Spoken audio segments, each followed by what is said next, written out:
Kabul, as desperate Afghans crowd Kabul airport trying to get on any evacuation flights to flee the Taliban, officials have warned of another jihadist threat, the Islamic State group.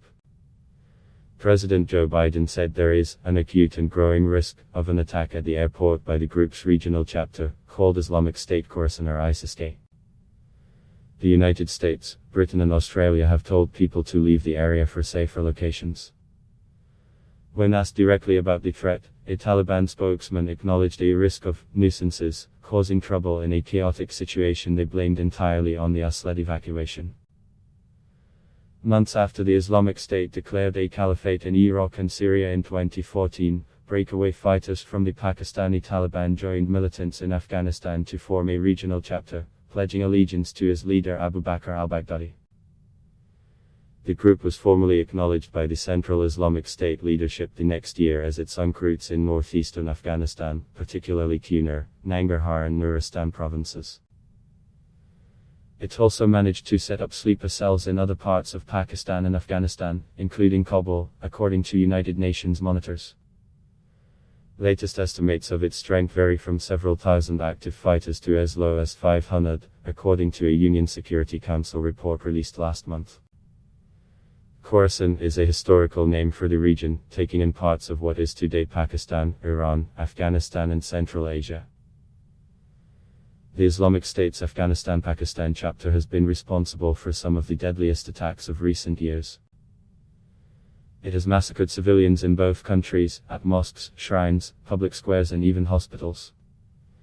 The group has especially targeted Muslims from sects it considers heretical, including Shiites.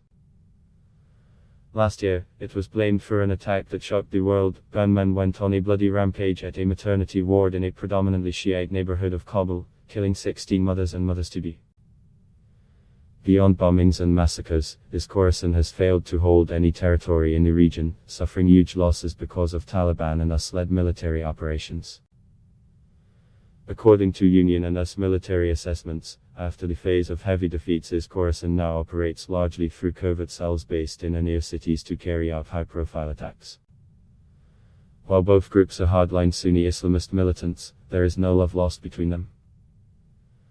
They have differed on the minutiae of religion and strategy, while claiming to be the true flag-bearers of jihad. The tussle has led to bloody fighting between the two, with the Taliban emerging largely victorious after 2019 when Khorasan failed to secure territory as its parent group did in the Middle East. In a sign of the enmity between the two jihadist groups, its statements have referred to the Taliban as apostates. Not well. Islamic State had been highly critical of the deal last year between Washington and the Taliban that led to the agreement for withdrawing foreign troops, accusing the latter of abandoning the jihadist cause. Following the Taliban's lightning takeover of Afghanistan, a number of jihadist groups around the world congratulated them, but not Islamic State. One commentary published after the fall of Kabul accused the Taliban of betraying jihadists with the US withdrawal deal and vowed to continue its fight, according to the site Intelligence Group, which monitors militant communications. US officials say Kabul airport, with thousands of US-led foreign troops surrounded by huge crowds of desperate Afghans, is under high threat from Khorasan. A flurry of near-identical travel warnings from London, Canberra and Washington late Wednesday urged people gathered in the area to move to safer locations. They have not provided any specific details about the threat. ISIS-K is a sworn enemy of the Taliban, and they have a history of fighting one another, Biden said Sunday. But every day we have troops on the ground. These troops and innocent civilians at the airport face the risk of attack from ISIS-K. Some military transports taking off from Kabul airport in recent days have been seen launching flares, which are normally used to attract heat-seeking missiles. Ad block test. Why?